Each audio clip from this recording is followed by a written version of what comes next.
Assalamualaikum warahmatullahi wabarakatuh. Salam bahagia dan sejahtera untuk kita semua, khususnya kepada pendengar dan pemirsa RRI Tanjung Pinang. Bersama saya Ardian Huta Barat, tentunya kami sangat senang sekali bisa kembali menemani Anda di edisi kali ini, dan kami akan berbincang dan mengobrol seputar dunia kopi, khususnya bagaimana menjaga kualitas agar tetap konsisten di setiap kemasan. Di topik kali ini tentang proses konsistensi bubuk kopi Abu Dhabi. Kita akan mengupas bagaimana produk kopi lokal mampu mempertahankan cita rasa yang khas, aroma yang kuat, dan kualitas yang terbaik untuk pelanggan atau konsumen. Karena dalam dunia usaha, konsistensi bukan hanya soal rasa, tapi juga tentang menjaga kepercayaan. Seperti apa prosesnya? Kami akan ajak Anda berbincang di program kali ini. Seperti yang sudah kami sampaikan tadi tentang proses konsistensi bubuk kopi Abu Dhabi, dan tentu ini berkenaan pula dengan beranda Astacita Presiden Prabowo Subianto dan Wakil Presiden Gibran Rakabuming Raka. Dengan narasumber kita bersama Abang Nasrul Caniago SE selaku brand owner kopi Abu Dhabi, ya. Apa kabar nih Bang Nasrul? Alhamdulillah sehat. Iya, panggilannya apa nih? Panggilan kerennya kalau di Abu Dhabi? Bang Nasrul, Bang Caniago, atau Nasrul aja? Nasrul aja ya. Baik. Dan oke, untuk Bang Nasrul, hari ini tentunya kabarnya baik-baik saja tentunya ya. Dan tentu mungkin ini merupakan kali kedua ya hadir di studio berbincang mengenai tentang usaha kopi ini. Kali ketiga nggak salah ya. Kali ketiga. Iya. Dan kali ketiga tentunya kita berharap ya di kali ketiga ini usahanya Bang Nasrul terus berkembang secara pesat ya. Amin, terima kasih banyak Bang. Pendengar dan pemirsa RRI Tanjung Pinang, tentu dalam proses konsistensi bubuk kopi Abu Dhabi ini yang tentunya digagas oleh Bang Nasrul Caniago SE, tentu memiliki alasan utama. Kenapa dan apa yang menjadi alasan Bang Nasrul memilih jenis biji kopi yang digunakan di kedai kopi Abu Dhabi, dan apa nama jenis kopinya di Bang Nasrul? Mungkin ada perbedaan atau sebenarnya umumnya sama aja? Terima kasih pertanyaannya Bang Ardian. Selamat siang menjelang sore para pemirsa RRI, terutama penyiar yang gantengnya. Jadi sebelum saya menjawab, mungkin saya mundur ke belakang. Flashback ke belakang ya. Ya, flashback. Jadi saya memberikan informasi lah ya tentang sejarah kopi dulu nih. Nanti di ujung ada kaitannya kenapa saya memilih jenis biji kopi yang kami berarti pilih. Ini nanti proses awal perjalanan dari sejarah kopi dan sejarah Abu Dhabi. Ya, silakan Bang Nasrul. Jadi saya dapatkan dari beberapa literasi. Ya. Kopi ini berasal dari pertama kali ditemukan oleh seorang pengembala kambing yang bernama Kaldi. Itu di daerah Afrika, tepatnya di Abyssinia. Suatu hari Kaldi ini melihat beberapa ekor kambingnya itu aktif di tengah malam. Biasanya kan waktu istirahat ya. Ya. Nah, aktif. Akhirnya dia penasaran dan mengikuti beberapa ekor kambing itu. Ternyata kambing-kambing itu memakan ceri, buah. Dan dicoba oleh si Kaldi. Ternyata dia juga aktif. Lebih seperti mendapat imun ya, tambahan karena ada kandungan kafein di situ. Iya. Dan dipopulerkan oleh orang Arab. Orang Arab pusat distribusinya itu di Yaman, tepatnya di Mocha. Arabian Coffee misalnya. Ya, itu di abad ke-9. Nah, karena semakin lama semakin populer di Arab, orang Eropa berkeinginan juga berbisnis kopi, Iya. sehingga semua kopi yang masuk ke Amerika, Eropa itu didistribusikan dari Moka, pelabuhan Moka, sampailah di Belanda. Nah, karena kita dulu dijajah Belanda di abad ke-16, Belanda membuka perkebunan kopi pertama kali di Jakarta, di daerah Kedawung. Nah, jenis kopinya itu Arabica. Setelah perkebunan dibuka, terjadi gagal karena Arabica ini dia sangat gampang diserang oleh hama. Nah, dari Belanda dikirimlah kopi dari Malabar, India, jenisnya Robusta. Iya. Nah, ternyata Robusta yang sangat kuat untuk iklim Indonesia. Nah, Jadi dari India, para pedagang India barangkali ya, iya benar.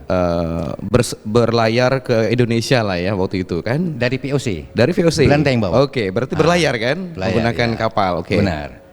Sehingga membuka perkebunan di daerah Kedaung, Jawa, Sumatera, dan akhirnya lebih populer Robusta dari Arabica, dan juga jumlah hasil taninya itu lebih besar. Ya. Nah, dari situ Abu Dhabi menilai dari segi bahan baku kita tidak khawatir untuk memakai Robusta.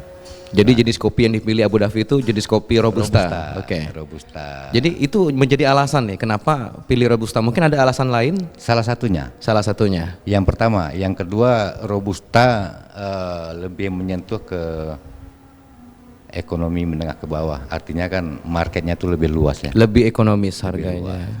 Dan kalau kita melihat jenis kopi itu, Bang Ardian, yang pertama itu Arabica, kemudian Robusta, Liberica, Excelta. Nah, jenis kopi yang selain Robusta itu harganya sangat mahal. Iya. Ya, artinya di atas Robusta. Iya. Kenapa? Karena tanamannya sangat sulit. Yang pertama Arabica itu nanamnya di 1000 mdpl. Iya, berarti budidayanya sangat Harus di atas. ekstrim ya, Iya. sulit juga barangkali ya. Dan juga rentan kena hama kan. Iya. Sementara Robusta ini sangat tangguh dia. Jenis tanaman tidak bisa diintimidasi oleh hama atau pohon sekitarnya. Nah, kalau Arabica ini dipengaruhi oleh pohon sekitar. Ada Arabica rasa coklat, rasa ini, itu pohon sekitarnya yang mengintimidasi itu. Oke, Bang Nasrul, tadi disampaikan juga memilih biji kopi itu di daerah Jawa. Ya, apakah memang khusus daerah Jawa atau ada daerah lain yang menjadi pilihannya untuk sumber dari biji kopi? Nah, kalau untuk biji kopi secara nasional itu kopi Robusta terbaik dari Lampung. Abu Dhabi sendiri didatangkan biji kopinya dari Lampung. Dari Lampung. Dan secara kontribusi nasional, Lampung itu menghasilkan 15% dari kopi di Indonesia. Artinya di Sumatera itu lebih kuat Robusta. Iya. 70%, sisanya di Jawa, Temanggung itu 30%. Nah, Abu Dhabi memakai Robusta Lampung.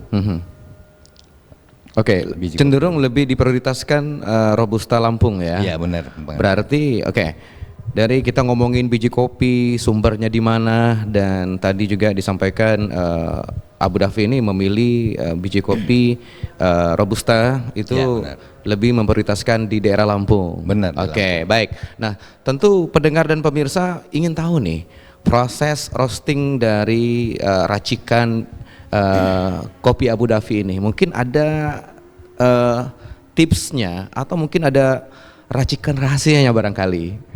Ya, racikan khas dapur Abu Dhabi lah ya. Iya.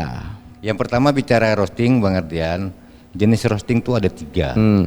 Yang pertama itu light roasting, yang kedua medium roasting, yang ketiga dark roasting. Ketiganya digunakan atau tidak? Ketiganya digunakan. Light roasting itu dia warna bijinya itu masaknya nggak begitu lama, warnanya tuh lebih putih ya, lebih terang ya, Ya. lebih terang. Itu kafeinnya sangat tinggi, kafein tinggi, terus bodinya slow. Body itu artinya kepekatannya. Kepekatannya. Ya. Oke.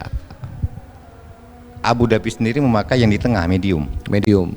Dia bodinya seimbang, kafeinnya seimbang, Balance lah. balance Ya. ya. Oke. Kalau yang dark roasting itu biasa Itali, sama Perancis pakai itu, dia hitam pekat. Hitam pekat. Itu dia high ya berarti ya. high. Dan sebenarnya dari apa yang disampaikan tadi menggunakan roasting secara medium Bang Nasrul ya, Abu Dhabi tadi roasting. Dan tentu ini bisa dijelaskan juga nih seberapa penting tingkat kehalusan gilingan dalam menentukan kualitas seduhan kopi Abu Dhabi ini Bang Nasrul. Mungkin ada tingkat prosesnya nih, misal kehalusan gilingan dari biji kopi atau seperti apa? Kepekatannya memang secara medium atau bagaimana? Nah, untuk gilingan sendiri dia ada 3 kategori juga Bang Adrian dan pemirsa semua. Yang pertama itu fine roasting, itu halus. Biasanya dipakai untuk espresso atau kopi tubruk. Nah, itu halus. Halusnya tuh seperti garam halus. Nah, kemudian yang medium itu seperti gula pasir. Itu biasa dipakai di drip atau kopi saring. Nah, yang kasar itu jarang pakai orang. Nah, Abu Dhabi sendiri memakai yang medium. Dia karena konsep Abu Dhabi kan kopi tiam, kopi saring. Nah, yang di medium itu semua serba balance, kepekatannya stabil, artinya lebih cocok dengan lidah orang Tanjung Pinang lah, Kepri lah. Apakah itu menjadi cita rasa yang ditonjolkan nih dari Abu Dhabi, yang memang rasanya itu ibarat kata itu dapat membumi lah di kota Tanjung Pinang dari medium itu. Sejauh ini seperti apa, Bang? Kalau bicara kopi, apakah memang tergantung lidah masing-masing, seleranya masing-masing? Jadi kopi ini sensitif Bang Adian. Nggak ada, saya tidak berani klaim atau siapapun pengusaha kopi tidak berani klaim kopi dia betul, terbaik, yang terbaik dan terenak begitu ya. Cuman Abu Dhabi sendiri menyajikan kopi yang cocok dengan pelanggan. Dan alhamdulillah semua cabang Abu Dhabi semua kopinya disukai oleh pelanggan. Jadi kita ngambil yang tengah dalam hal tingkat kehalusan. Bang Nasrul, kan sekarang ini di Tanjung Pinang ini ibaratnya seperti counter ya. Kedai kopi itu di mana-mana. Ya, di Tanjung Pinang itu di mana-mana kedai kopi. Baik itu kopi yang memang bertumbuh secara kecil-kecilan maupun yang memang sudah membuka ruko atau kedainya sendiri. Nah, yang menjadi ciri khas Abu Dhabi dibandingkan dengan kopi-kopi lainnya, warung kopi atau tempat kopi lainnya tuh apa nih yang menjadi ciri khas Abu Dhabi ini Bang Nasrul? Kalau ciri khas, dulu saya sebenarnya nggak paham tentang perkopian. Karena nggak ada basic. Dulu belum tahu apa-apa lah Saya tipikalnya orang yang belajar. Sering melakukan hal-hal yang baru ya. Jadi dulu saya sering membandingkan kopi kedai A, kedai B, kedai C. Akhirnya saya ngambil versinya Abu Dhabi. Dia lebih ke lemaknya karena ada rempah sedikit ya. Terus pahitnya tetap dipertahankan. Kepekatannya. Itu terutama yang membedakan itu mungkin dari karyawan, kebersihan, pelayanannya itu mempengaruhi omset juga lah, keramaian. Baik, pemirsa dan juga pendengar RRI Tanjung Pinang, kita juga pengen tahu ya, sejak kapan nih berdirinya Abu Dhabi? Itu awal mulanya itu di Tanjung Pinang kah atau di daerah Bintan nih pertama kali memang membuka usaha Abu Dhabi ini? Baik, Bang Nasrul. Abu Dhabi sendiri itu berdiri di tahun 2018, tepatnya di tanggal 21 Oktober. 21 Oktober 2018 itu di Tanjung Pinang atau di Bintan? Di Tanjung Pinang, di Batu 9. Batu 9. Itu cuma satu outlet. Pertama satu outlet ya. Saya yang jaga sendiri, semua sendirilah. Waktu itu sendiri, Nah, setelah berjalan 2 tahun, saya pelajari tentang manajemen F&B-nya, semua saya pelajari, margin, HPP, cost, dan risikonya, baru saya berani membuka usaha kemitraan. Karena saya sudah dari segi margin, segi pelayanan, saya pelajarin dan kita sudah memegang standarnya kita ya. Baru saya berani untuk memfranchiskan atau menggandeng kemitraan. Merekrut karyawan juga. Karyawan, bekerja sama dengan mitra-mitra lain begitu ya. Nah itu cabang pertama di dekat Yamaha Batu Iya. 9, yang kedua itu di Batu 8 atas, ketiga Angku Putri, yang keempat itu yang nyebrang Bang Ardian di Tanjung Balai Karimun. Oh ya. Ya, Gue sampai sana ya. sampai ke sana Tanjung Balai Karimun. Oke. mendapat kepercayaan lah dari mitra kita. Sampai yang di Karimun tuh 3 outlet beliau yang punya sendiri.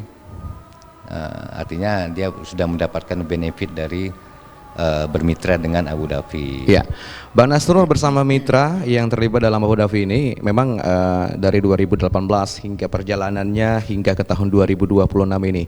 Nah, Bang Nasrul bagaimana nih menjaga konsistensi racikan dari bubuk kopi agar tetap berkualitas dan diminati para peminat kopi ini? Ya, terima kasih Bang Ardian. Jadi menjaga kualitas dan konsistensi itu tidak sewaktu di dapur, itu berawal dari tempat roasting. Ya. Nah, dari semua rangkaian itu yang paling penting kali itu saat merosting. Saat merosting, roasting itu menyangrai ya, memasak, masak biji kopi. Nah, kami sendiri kan memakai medium roasting. Medium roasting itu sangat susah. Kalau dark roasting dia gelap aja. Kalau medium dia antara gelap dengan coklat tua. Jadi feeling kita memang harus benar-benar fokus di medium roasting. Iya. Nah, soal roasting dan racikan ini kan mungkin barangkali ya, setiap orang nih memiliki karakter pembuatan masing-masing. Lalu untuk menjaga kualitasnya agar tetap seragam rasanya, kualitasnya itu bagaimana tuh Bang Nasrul? Ya, masing-masing dapur kan punya resep ya. Ya. Nah, Abu Dhabi sudah punya resep dan konsistensinya tetap kita jaga dengan cara saya turun ke cabang, sering mengaudit, melihat aktivitas karyawan dari pelayanannya. Nah, semua karyawan yang ada di cabang itu wajib menjalankan masa training di pusat di Bintan Center. Itu ada trainer kita di situ. Ada ya untuk training mereka ya, para trainer itu ya. Dari meraci semua jenis minuman, dari melayani itu diajari semua. Dan bahkan Bang Ardian mohon maaf, ada salah satu calon karyawan yang sudah seminggu kita ajarin tidak bisa menangkap, menyerap, kita tak bisa pakai karena itu akan berdampak yang kurang baik. Nanti setelah kita paksain dia kerja, lain yang di trainingin, lain yang dibuat kan merusak nama ya. Artinya kita lebih selektif. Berarti juga dilihat dari kompetensi mereka juga ya. Benar. Cara menyajikan, merosting dan sebagainya. Jadi memang kedai kopi Abu Dhabi ini bukan kedai kopi biasa ya, tapi memang pendengar dan pemirsa bahwa Bang Nasrul ini juga memiliki trainer untuk melatih ya, mengajari bagaimana membuat racikan merosting kopi tadi ya, agar lebih nikmat dan rasanya tetap berkualitas namun seragam. Nah, kemudian nih Bang Nasrul, kita tahu bahwa animo masyarakat ya, khususnya bapak-bapak, tidak menutup kemungkinan ibu-ibu juga ya, sangat suka banget nih nongkrong di warung kopi ya, ini secara umum. Nah, tentu Bang Nasrul bersama teman-teman, bersama mitra ini tetap nih menjaga agar bagaimana pelanggannya itu tetap stay kalau mau ngopi ke Abu Dhabi. Mungkin ada trik nggak nih? Ya, triknya apa yang disajikan, misalnya seperti ada bonus misalnya, ini contoh, mungkin ada kuis, ada door prize barangkali, seperti apa Bang Nasrul? Ya, kita ketahui Tanjung Pinang ini sendiri kan ngopi itu udah bagian dari kearifan lokal. Nah, bahkan Tanjung Pinang dijuluki 1000 kedai kopi ya. Iya. Nah, sangat banyak kedai-kedai kopi jenis kopi tiam yang terdapat di segala penjuru kota Tanjung Pinang. Tinggal lagi kan bagaimana pengusaha kopi, teman-teman pengusaha kopi menjaga pelanggannya jangan kemana-mana. Nah, itu kan faktornya banyak tuh Bang Ardian. Yang pertama kualitas, ya. Kualitas baik pun kalau pelayanan tak baik, kebersihan tak baik, banyak faktor pendukung untuk mencapai kualitas. Nah di Abu Dhabi sendiri, saya menerapkan sama karyawan,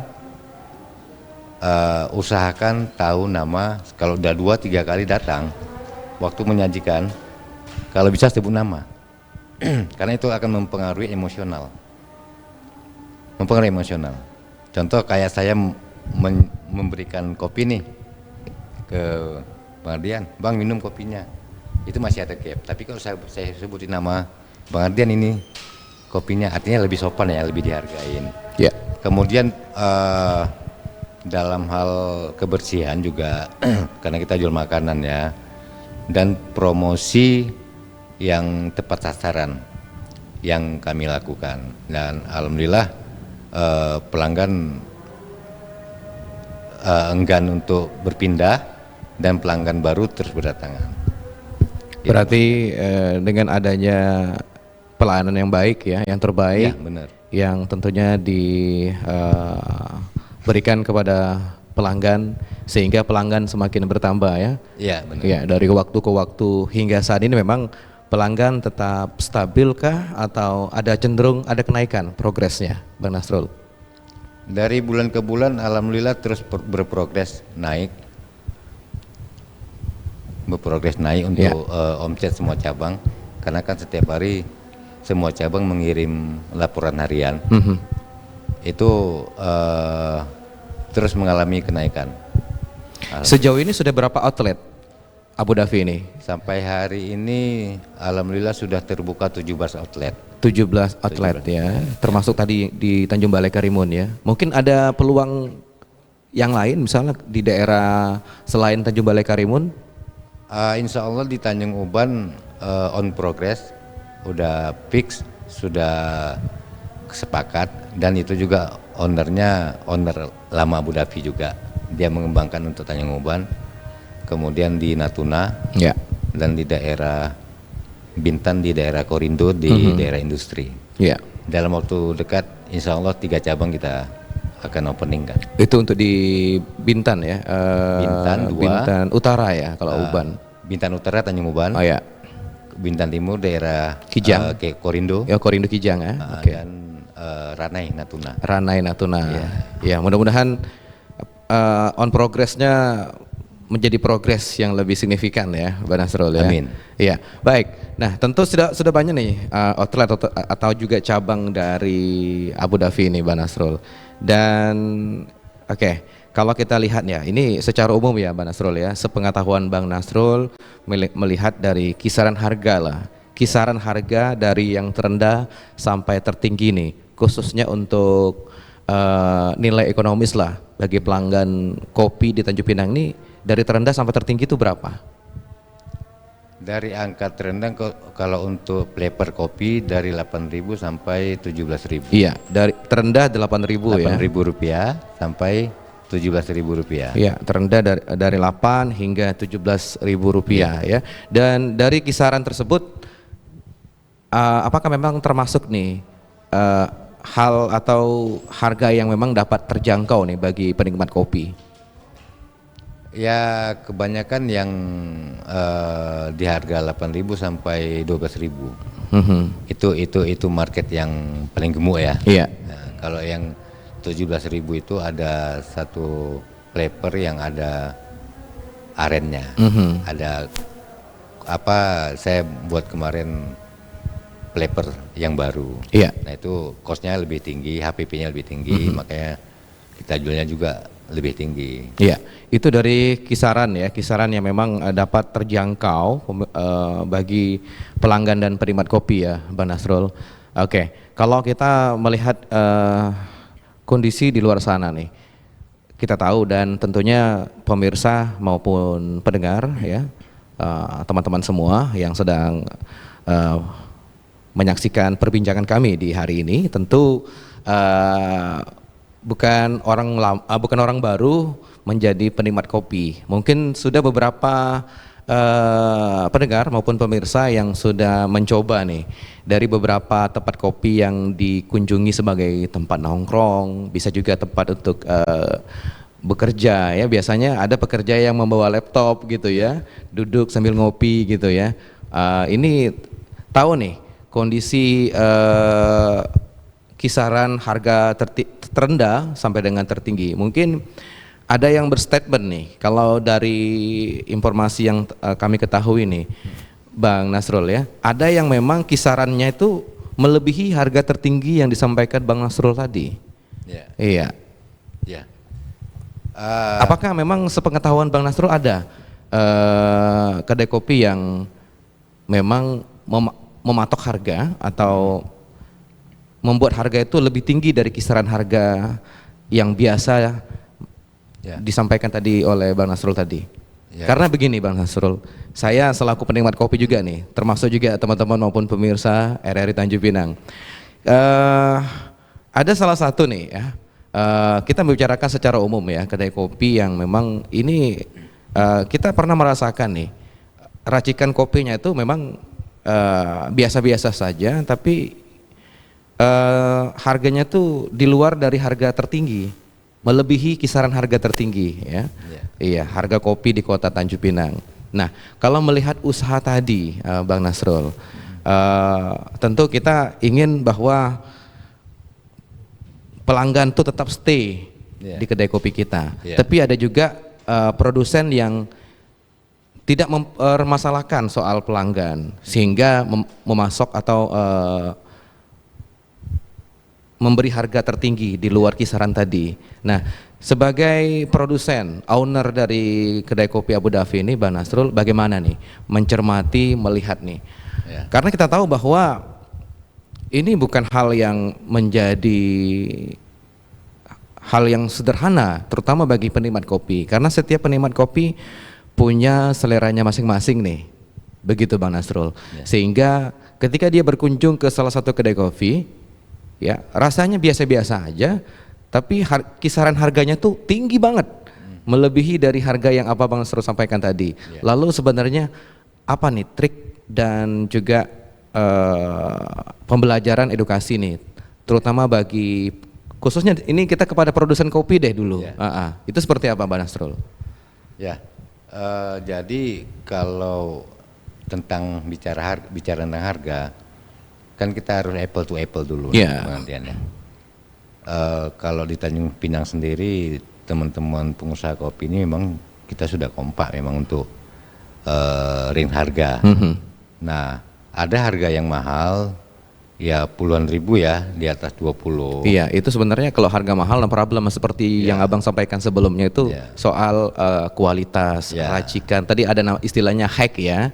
Iya, Bang Nasrul kan pilihnya yang medium tuh, yang memang harganya juga terjangkau, roastingnya juga sederhana. Nah, ada juga yang tadi dia bukan high, bukan medium, bukan low nih, tapi rasanya tuh biasa-biasa aja, tapi harganya itu melebihi dari kisaran harga tertinggi gitu. Rasanya biasa tapi harga lebih tinggi. Kayak kita bikin kopi susu di rumah gitu.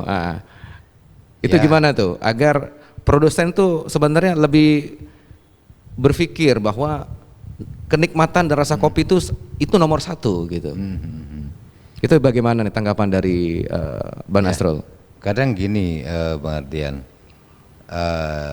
artinya kita harus memilah juga apakah yang disajikan harga mahal itu jenis kopi yang kita minum. Yang tadi bicara 8.000 sampai 17.000 range tertingginya itu untuk jenis robusta itu. Iya, yang menengah semua, kan, atau yang medium. Yang harga mahal, harga tinggi tersebut dan tidak cocok. Contoh gini nih, saya pengopi robusta, masuk ke salah satu kedai kopi. Iya, contoh sebagai sebagai pengamat lah ya, sebagai survei. Desain yang lebih agak semi kafe gitu ya. Nah, saya nggak tahu nih rasa kopi Arabica. Begitu saya minum, rasanya kok lain. Kok nggak pahit, kok lebih ke asam gitu. Kok rasanya kayak bikin kopi di rumah. Iya, gitu. Kok agak asam. Nah, itulah tadi dari awal kita bicara tentang karakter kopi. Akhirnya begitu bayar, harga lebih tinggi. Sebenarnya itu sesuai aja. Karena jenis kopinya mungkin Arabica atau Arabica blend Robusta 70-30% lebih banyak Arabica.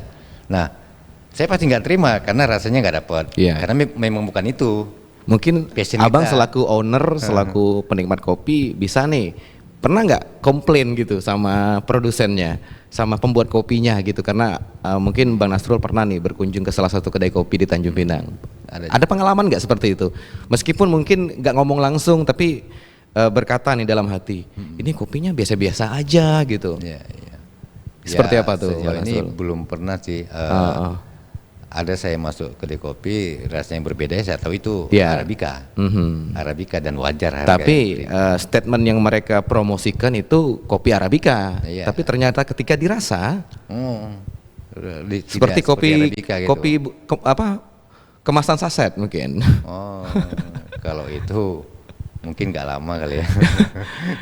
Karena tidak sesuai ekspektasi pelanggan kan. Iya, karena saya pribadi pernah ngopi nih di salah satu kota Tanjung Pinang. Ya, ini cerita pribadi nih. Saya sebagai host ya, pengalaman saya pernah duduk ngopi, ya, karena mungkin dipikir deket dari tempat kerja gitu ya.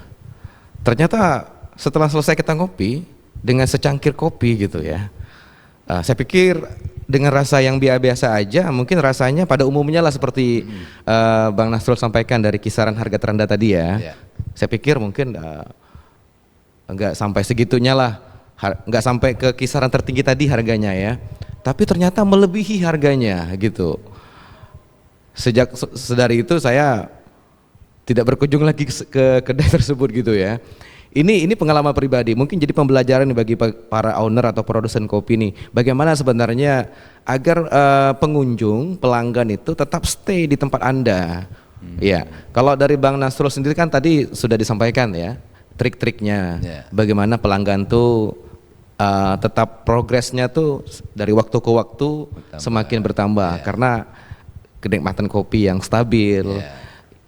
Tetap terjaga kualitasnya gitu ya. Nah, kalau kita membicarakan secara umum nih, wirausaha yang tentunya menjadi program strategis nih dari Beranda Astacita Presiden ya. Kalau seingat saya itu poin ketiga ya, tapi nanti dicek ya. Tentang wirausaha, bagaimana UMKM itu dapat kemandirian UMKM. Nah, kalau selaku owner dari kopi kedai kopi Abu Dhabi ini, Bang Nasrul, bagaimana nih menjaga konsistensi wirausaha? Ini secara umum, ya kita lihat secara umum agar wirausaha tersebut dapat berdiri secara mandiri, berdiri secara masif ya. Salah satu diantaranya tadi kan masalah kopi. Kalau kita lihat secara umum nih, secara nasional, apakah memang Bang Nasrul punya hal yang mungkin bisa disampaikan nggak kepada pendengar maupun pemirsa kita, khususnya kepada produsen kopi ini, agar dapat menjaga kualitas kopi, gitu? Yang mungkin yang bisa saya kasih masukan itu fokus ya, fokus artian dalam membangun bisnis itu harus fokus. Artinya kenapa saya nggak buka yang kafe atau apa? Karena kalau saya buka kopi tiam, buka campur kafe, campur ini dan jual berbagai menu yang terlalu banyak, itu nggak fokus. Jadi kita lebih menegaskan kedai kopi, ya udah jual robusta, paling flavornya yang kita kembangkan. Nah, ya bicara UMKM Bang Ardian, UMKM ini sebagai PAD terbesar 66% di Kepri. PDB terbesar di Kepri, khususnya di Indonesia secara nasional berarti ya. Bahkan saat Covid kemarin pun UMKM itu yang berperan 66% kontribusinya. Kenapa UMKM besar peluangnya? Kita harus melihat lagi market yang jelas, jeli dalam melihat market. Jadilah berbisnis yang rasional, jangan emosional. Nah, kadang kan kita melihat orang enaknya buka ini ya, gini-gini. Nah, kita langsung buka tanpa mempelajarin dari hulu ke hilir. Ya. Akhirnya itu kan jenis karakter pebisnis yang emosional. Ada juga bisnis yang mencari validasi ya. Ya. Nah, jadi dalam membuka bisnis itu dan mempertahankannya, yang pertama itu saya rasa marketnya dulu yang dibedah. Iya, market dulu yang Tracking dibedah. market, kemudian baru HPP-nya, barulah berkembang di bagian promosi segala macam itu. Yang pertama itu saran saya mau buka apapun, semua punya peluang, semua punya market, tapi cari market yang paling besar apa? Market yang paling besar apa? Contoh di bisnis saya nih, kedai kopi ya. Ya. Dan sekarang bubuk kopinya sudah mulai masuk ke daerah lain. Nah, kenapa kalau dengar kafe itu kan supaya bergengsi ya, kafe gitu. Kenapa saya tidak mau buka kafe? Karena market yang gemuk itu menengah ke bawah memang. Di kelas UMKM. Ya. UMKM. Dan saya bisnis untuk keberlanjutan panjang, bukan mencari validasi. Jangka pendek ya, bukan untuk jangka pendek. Ya, validasi. Kafe market ada market kafe. Iya. Namun kita lihat lagi dari daya beli, dari kita klasifikasi lah pengelompokan, nggak usah jauh-jauh di Pinang aja, Iya. yang menengah ke atas, yang kalangan atas, menengah ke bawah, ya kan? Bacanya ke sana dulu. Jangan kita paksain marketnya nggak ada. Iya. Nah, contoh gini, di sini ada Mini Cooper, mobil mewah ya. Ya. Saya jemput merek nggak apa-apa. Nah, tapi ada nggak showroom Mini Cooper? Showroom mobil mewah tersebut? Nggak ada. Nggak ada memang. Tapi ke mobil yang menengah ke bawah ada banyak. Iya. Artinya kan satu kata marketnya apa yang besar. Itu yang menjadi prioritas kita. Ya, disesuaikan dengan daya beli masyarakat dan juga kondisi ekonomi kita saat ini. Benar. Nah, tadi Bang Nasrul juga menyinggung tentang dahulukan rasional daripada emosional. Nah, di Tanjung Pinang nih khususnya ya, barangkali sekepri umumnya, itu banyak nih para pedagang kopi musiman istilahnya nih. Ya. Nah, apakah itu salah satu mereka yang memang ada berdagang atau berwirausaha di momen-momen tertentu nih Bang Nasrul? Seperti khususnya misalnya di bulan suci Ramadan ya, khusus ya. Ada juga di hari-hari tertentu. Tapi setelah hari itu terlewat hilang. Nah, apakah itu salah satu pedagang yang memang tidak memikirkan penghasilan jangka panjang? Atau ada hal lain yang mungkin dipikirkan dari produsen tersebut dalam hal berwirausaha? Ya. Kita membahas secara umum nih, Bang Nasrul. Kalau saya lihat sih di lapangan itu seperti momen-momen season ya. Ya. Ada bazar, ada Ramadan ya. Itu kan bisnis season, itu sah-sah aja.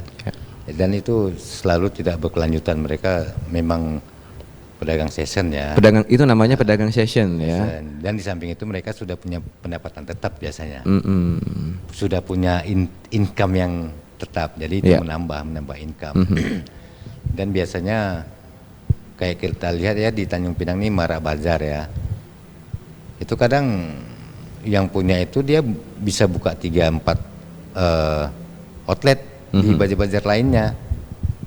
Tapi kalau keyakinan saya mereka sudah punya income yang tetap, sehingga fokusnya kalau musiman, kalau kita nggak punya income tetap, kita bergantung dengan season. Kalau nggak ada season berarti kita nggak ada pendapatan kan? Ini menurut saya nih Bang Ardian ya. Iya, itu dari pandangan Bang Nasrul. Oke.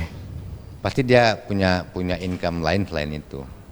Jadi sah-sah aja dia main di season atau bazar dadakan atau momen Ramadan, ya mencari tambahan ya. Oke, Bang Nasrul, sekarang kan trennya itu jual kopi OTW ya, apa namanya tuh, on the way lah istilahnya ya. Mungkin pendengar dan pemirsa tahu nih. pedagang kopi on the way ya. Mungkin ada istilah lain lah. Nah, apakah Starling. iya seperti itu Star kira-kira. Keliling gitu ya. Star keliling ya, pokoknya gitu deh pokoknya. Nah, kalau menurut Bang Nasrul, apakah geliat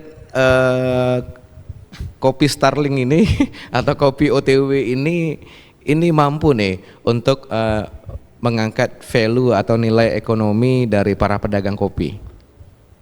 Ya itu kan Bang Ardian. Atau mungkin Bang Nasrul juga kepikiran nih, pengen juga lah bikin gitu, atau kayaknya Abu Dhabi punya konsistensi tersendiri nih, silakan Bang Nasrul. Nah kalau untuk Abu Dhabi sendiri tidak berpikir mengikuti atau melakukan bisnis itu, karena dengan kita membuka cabang itu kan keliling ya. Iya. Membuka cabang di semua titik Tanjung Pinang, berarti kan sudah mendekatkan diri atau menjemput bola ke pelanggan. Jadi nggak perlu pakai gerobak yaitu ya, kopi-kopi yang gerobakan gitu. Dan juga peluangnya ada besar, lumayan yang itu, cuman konsistensinya saya tak bisa buka di sini sih sebenarnya. Iya. Konsistensi dari usaha kopi itu. Iya, ini cara pandangnya Bang Nasrul ya untuk melihat cuman saya pribadi, indikator-indikatornya ya. Ya, tidak tertarik untuk melakukan itu. Nah, kenapa? Kalau di kota besar yang super sibuk, ini menurut saya lagi nih. Iya, silakan. Super sibuk itu sangat bisnis yang sangat menjanjikan dan menggiurkan. Itu di kota besar. Kota besar. Apakah Tanjung Pinang ini termasuk orang-orangnya tidak sempat untuk turun ke lantai 1 atau kemana gitu? Itulah jadi bola. Tapi kalau di Tanjung Pinang, menurut pandangan dari Bang Nasrul itu cocok nih, seperti itu. Slow living ya. Iya. Santai ya. Santai. Mungkin lebih menikmati duduk di kedai kopi. Ngobrol. Kerja ya, ada sambil kerja, buka laptop dan sebagainya. Karena kalau filosofi saya bukan tentang kopi ini tentang orang di sekitaran lah. Jadi karena kearifan lokal Pinang ini ya, ngopi dari kedai kopi itu semua bisnis atau obrolan berkembang. Dan Bang Ardian, saya dulu salah satu marketing salah satu perusahaan otomotif terbesar. Ya. Itu 40% penjualan saya itu closingnya di kedai kopi. Artinya kedai kopi itu bukan hanya berbicara tentang ngopi, tentang rasa, tapi di situ terbentuk komunitas sosial, transaksi, bisnis, sampai perang dunia pun dibahas di situ. Ya. Jadi cukup Piala Dunia aja nih, kalau perang dunia bahaya deh. Oke, sebelum kita ke closing statement nih, Bang Nasrul, pemirsa dan juga pendengar RRI Tanjung Pinang nih ingin tahu juga nih edukasi dari Bang Nasrul kepada produsen ya, atau yang pengen jadi pedagang kopi yang di tahun ini sepertinya sudah kepikiran nih. Cuman belum tahu nih edukasinya, trik-triknya. Mungkin Bang Nasrul bisa menyampaikan kepada pendengar maupun pemirsa RRI Tanjung Pinang nih, edukasi, trik sebagai pedagang kopi seperti apa? Ya, mungkin lebih global usahanya, saya berbagi sedikit lah ya. Sebelum melakukan usaha itu, kembali lagi tadi rasional dan emosional. Pelajari tentang marketnya, itu yang paling inti dari segala macam jenis usaha yang mau dibuka. Yang pertama pelajari market ya. Marketnya. Pelajari marketnya, fokus dengan usaha yang ada, kemudian menjaga keberlangsungan usaha itu, karena menciptakan itu lebih gampang dari mempertahankan. Ya. Nah, pelajarin terus mengupdate untuk pengetahuan lainnya ya. Karena saya sendiri keluar dari perusahaan yakin, karena tidak bisa berdiri di dua sisi untuk usaha. Kalau mau kerja ya kerja, tidak ada istilah dalam saya kerja sambilan usaha, enggak. Kalau mau kerja fokus kerja, kalau mau usaha fokus usaha. Makanya saya resign dari pekerjaan, membangun usaha. Totalitas, tidak ada setengah hati, harus sepenuh hati menjalankan usaha itu. Nggak ada, bagi saya tidak ada namanya sambilan, nggak. Ya. Fokus totalitas. Fokus totalitas Dan usaha loyalitas. ya, usaha ya.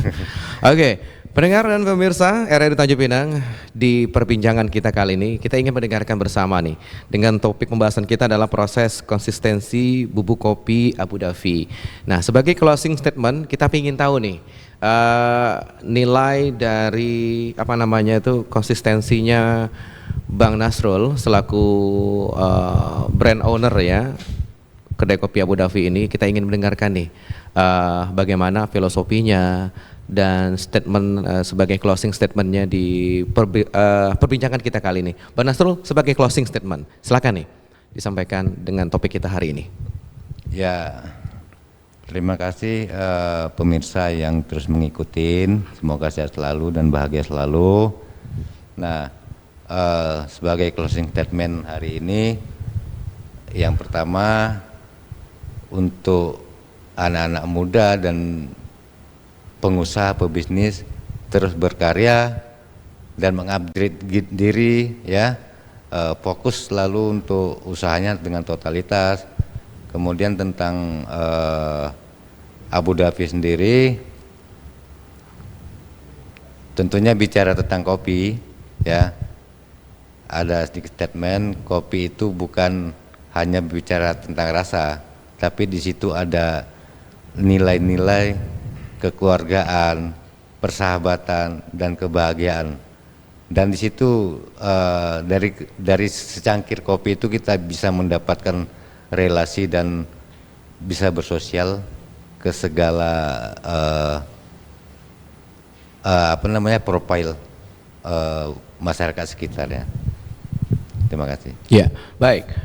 Pendengar dan pemirsa, itu tadi perbincangan kita mengenai tentang proses konsistensi bubuk kopi Abu Dhabi, dan semoga kita mendapatkan edukasi bagaimana mempertahankan usaha, bagaimana untuk menjaga konsistensi dari racikan rasa dari kopi tersebut, dan bagaimana juga membuat para pelanggan atau penikmat kopi tetap stay di kedai kopi kita, tetap stay menjadi tujuan di mana mereka berbicara tentang komunitas, berbicara tentang hal-hal umum, juga mempererat silaturahmi dan kekeluargaan. Saya Ardian Huta Barat dan juga Bang Nasrul Caniago SE sebagai brand owner dari kedai kopi Abu Dhabi mohon pamit dari perbincangan kita kali ini. Sampai jumpa. RRI terus mengudara untuk Indonesia.